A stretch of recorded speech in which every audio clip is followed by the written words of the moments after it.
Good evening. Thanks for having us here. My name is Lori Levine, and I'm here representing the Metro West Economic Research Center at Framingham State University, as well as my colleague, Dr. Luis Rosero. And like Sarkis said, we'll be presenting kind of a housing overview. This will have 3 different sections. We will look at demographics. These are the people who live in Framingham, and they're going to have different needs based on who they are. We'll present also housing supply. It's the current housing stock in the city of Framingham. And then lastly, Dr. Rosero will present the last section, which kind of brings those two together, looking at the overall market as well as affordability. We will be not making any policy recommendations. MERC does not make any policy stances as a whole, as well as Framingham State University. But we do hope that this information will be helpful in guiding future policy conversations. So, thanks for having us. And I will have you click as we move along. So I will be starting with housing demand and demographics. Again, these are the people who live in Framingham. All of this data is the most current data that we have, and a lot of it is from ACS 2023 data. There's a few different data sources that are used throughout, but all of it is the most current data that we have. And then it'll move to housing supply, which again will be kind of the stock of housing that we have, aging of house, and so on. And then Dr. Rosero will finish with the housing market. You can go on.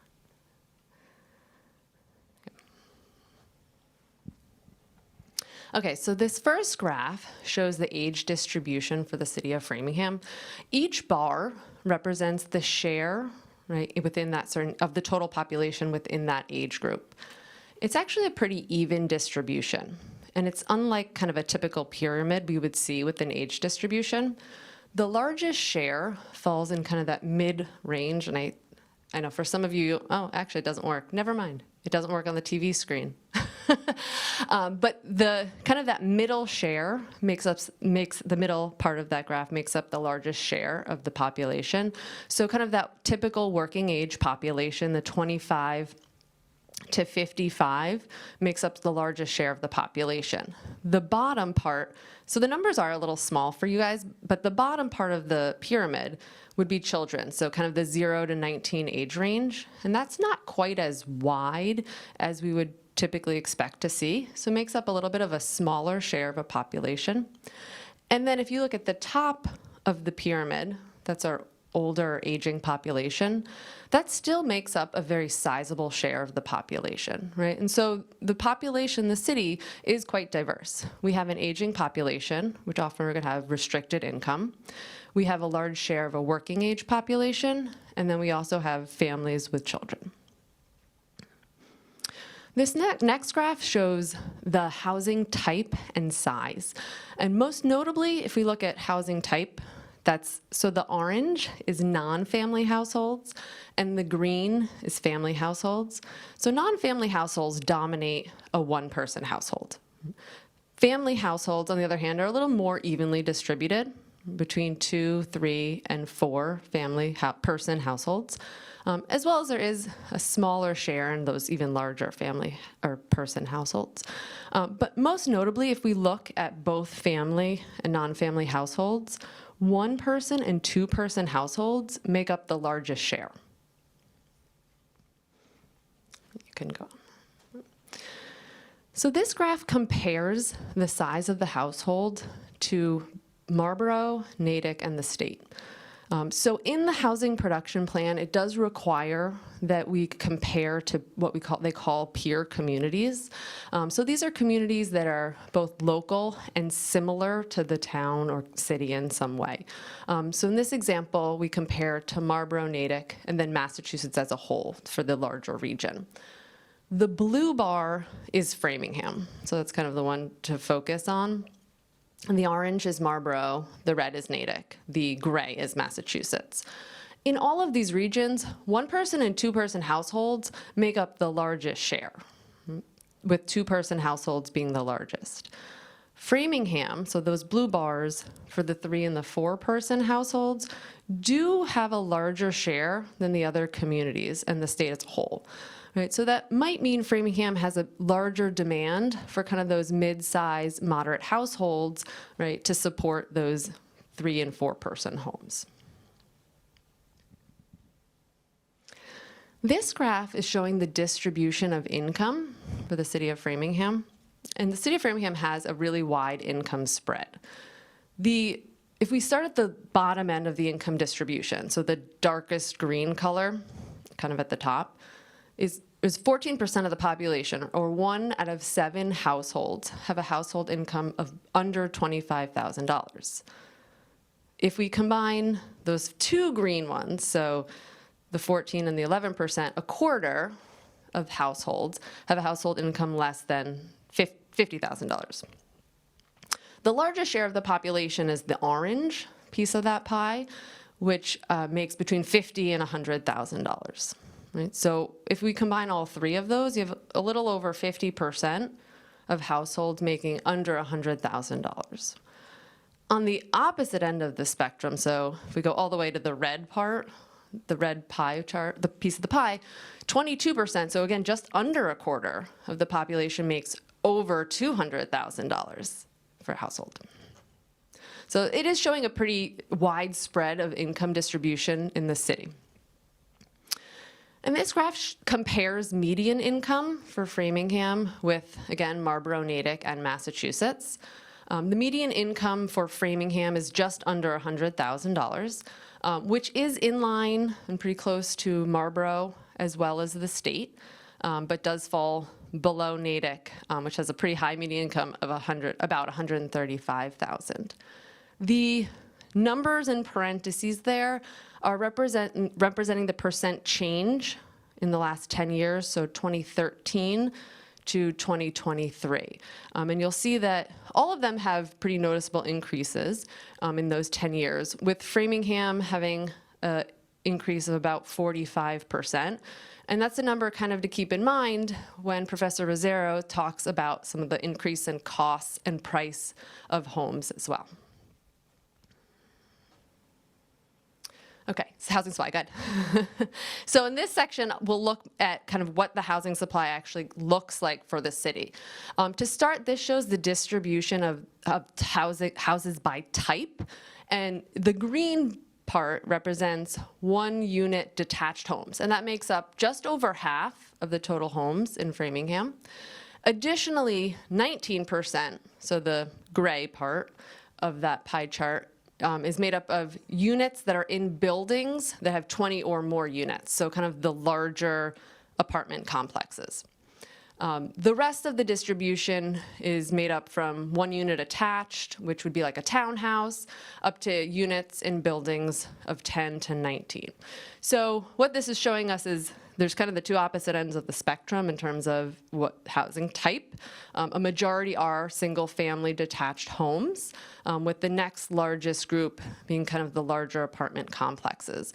I think this is interesting to think about when we looked at the size of homes, right? We said the largest share of homes are 1- and 2-person homes, right? Whereas the largest share of types of homes are single detached homes, one-unit detached homes. This graph looks at housing tenure, which is essentially the share of owner and renter occupied units.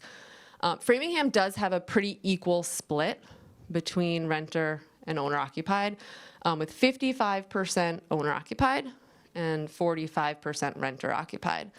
This is pretty equivalent to Marlborough. However, is different than Natick and Massachusetts. Natick has a much smaller renter-occupied housing units at a little under a third, and the state has 37% of renter-occupied. So Framingham does have a little bit of a stronger renter market than than the Natick and the state as well. So this graph looks at the age of the housing stock. So each bar represents the percent of the housing stock that was built in those decades. So the highlighted blue rectangle there is showing us that the majority of housing stock was built from 1950 to 1990, which really means that the housing stock is aging, right? A majority of houses were built somewhere between 70 and 30 years ago. In particular, The 2000 to 2009, so the one with the arrow, the down arrow, was a particularly low decade in terms of housing production. Only 1.8% of homes were built in that decade. There was a slight uptick in the next decade from 2010 to 2019. And I will say, so the last bar in that graph, the 0.5, does only represent 3 years of data. So it's not directly comparable to those previous bars. So when you're looking at it, right, just 3 years, the other ones are representing a whole decade or 10 years. To look more closely at the recent data, the city of Framingham did, you can go to the next one actually, did supply us with permits issued for single-family homes in the last 10 years. So this shows 2014 to 2025. This is only single-family dwellings, so it's not all permits that were issued, but it does show kind of a similar trend to what we saw in the previous graph in terms of what's happening for housing supply in the future pipeline. There was kind of a increase in that 2010 to 2020, and we see that on the graph, right, from 2014 to 2020, right? There's kind of a peak, especially in 2016. But from 2021 to 2025, there's very few single-family permits being issued. There's no more than 14, actually 14 was the highest in 2025. So this is showing a pretty constrained housing production with very few homes being built in the last few years. And with that, so Dr. Rosero will be presenting, kind of combining the demographics and the supply for looking at the market as a whole and affordability. Can we just see if there are some questions on the data first? Like for the single-family permits that are showing very little activity, does that include townhouses or not? It's literally just single families. That one is single family. We are working on getting more information. The city does have more than just single family, but that's all we had for right now. Okay. Yeah, but that is just single family. Yep. Yeah. And does that take into account any that are replacement homes where it's taking down a house and putting a new house on it? So it's a net zero? I believe, so that came from the city of Framingham, and I would have to check for sure, but I believe those are all new because there's a separate permit for like adjustments rather than new. So I believe those are new. Okay. Interesting. Yeah. Any other questions from the board on the data side? Okay, thank you. I can figure out how to get this back in here. There you go. Sorry, I don't like standing still. Yeah. So good evening, everyone. Thank you for having us here. Thank you, Sarkis, for inviting us. I am Luis Rosero. I am a professor of economics at Framingham State, and I'm also the co-director of the Metro West Economic Research Center, which is the center that has, we have had the pleasure with working with Sarkis on this project and on other projects as well. I should say, I know there's a lot of data tonight, and we want to go over some of it. These are some highlights. The report actually will have much more in-depth data, but we just wanted to share some of what we have today. So in this last section, basically, housing market and affordability conditions, as Lori mentioned, we want to bring it all together. We talked already about the demand side, our demographics, who are our residents, et cetera. And then we talked about the supply side, which is what type of housing do we have currently, and what are the trends that we have seen. In this last section, we want to kind of combine it a little bit and ask ourselves a very basic question, which is, how is our housing market in Framingham today meeting or not meeting the needs of our diverse population in terms of households and income levels? So to start, we wanted to start big. The next one, please. Oh, there we go. So I know this is a very small picture, but what we have here is a series of pictures looking at the sort of the 36,000 feet above ground picture of the housing market. The first graph shows between 1997 and 2024, the median home sales prices both for single families in green and for condos in yellow, I guess that's what that is. So what do we see here? We see, as you probably already know, we see a housing market in which sale prices are growing pretty quickly, both for single-family homes and also for condominiums. If we can go to the next one, please, Erkis. This next slide kind of zooms in. It's the same picture, but zooming in into the last 10 years, at least for which we have data, which are 2014 to 2024. What we see is that in just the past decade alone, especially single-family home sales have increased, dramatically. The median sale price for a single family has increased by over $300,000, and which is about 93% increase in just those 10 years. By comparison, and as you might recall from Lori's presentation, income in the city increased by 45%. So we're looking at income, the median income for households in the city increasing by about 45% in the last 10 years, and we matched that up with a 93% increase in single-family home prices, sale prices. The story is not that different. It's actually worse if you look at condos. Condos have more than doubled in price in the last 10 years. And as we might expect, this paints a picture of a difficult picture in terms of affordability for especially for first-time home buyers. So we can just go to the next one, please. This next picture shows that while prices have been increasing, as we saw before, the number of sales has actually been decreasing. We have, again, in green, we have single-family home sales. And in yellow or orange, we have condo sales. So again, we see that sales for single-family homes peaked in 2021, and it's been decreasing since then. For condos, the peak happened around 2016, and again, it's been decreasing since then. They haven't quite recovered in terms of price. Now, why is this happening? There are many reasons, but chief among them, we have rising, especially before, rising mortgage rates. We have, just a lack of availability of housing in general, housing going on the market. A lot of people getting, afraid to move because it's too expensive to move when you are locked into a nice low rate for your mortgage. And again, overall, this points to a constrained market with limited inventory and reduced turnover, which, again, is something to keep in mind as we go. The next slide shows assessed values and property taxes. And again, these market trends that we're seeing are also reflected in property values and taxes, as one would expect. Since the mid-2010s, assessed values in Framingham have increased significantly by more than 95%, which again is in line with that 93% that we saw earlier for single-family homes, especially. As a result, as we would expect, property taxes, the tax bill has also increased significantly, but at a much more moderate rate, at about 33% versus the 95% that we have seen for assessed values. Together, rising property values and taxes contribute to increasing housing costs and financial pressure for homeowners. We can just move on to the next one, please. These changes in the market translate directly into what residents are paying today. This chart that we have here shows monthly housing costs for homeowners, including all homeowners, not just new homeowners on the market, but just everyone. These costs typically include mortgage payments. We would see here things like property taxes, insurance, utilities, etc. For context, we separated between mortgage, those homeowners that have a mortgage, and those that do not have a mortgage, and try to assess where they are.